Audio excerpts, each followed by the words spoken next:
Welcome to the Genius Factory. Enjoy the video. Hey everyone!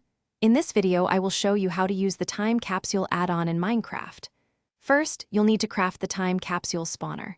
You'll need 2 chests, which can be regular or trapped chests, along with 1 iron ingot and 1 clock. Combine these items in your crafting grid.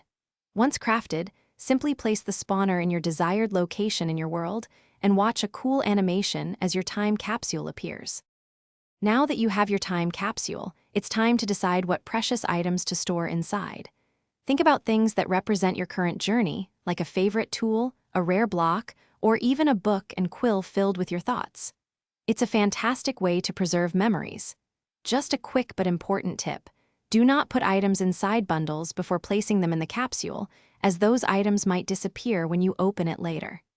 Shulker boxes, however, work perfectly for storing multiple items.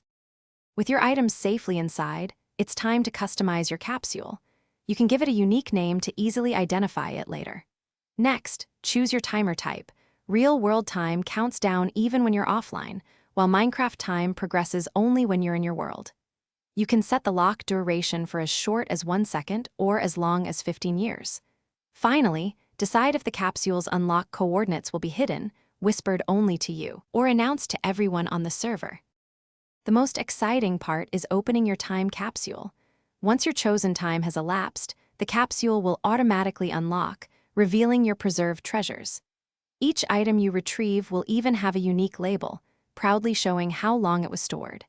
If you simply cannot wait, you also have the option to unlock the capsule early by interacting with it and confirming your choice. It's a wonderful way to revisit your past in Minecraft. Thanks for watching. If you found this helpful, don't forget to like and subscribe.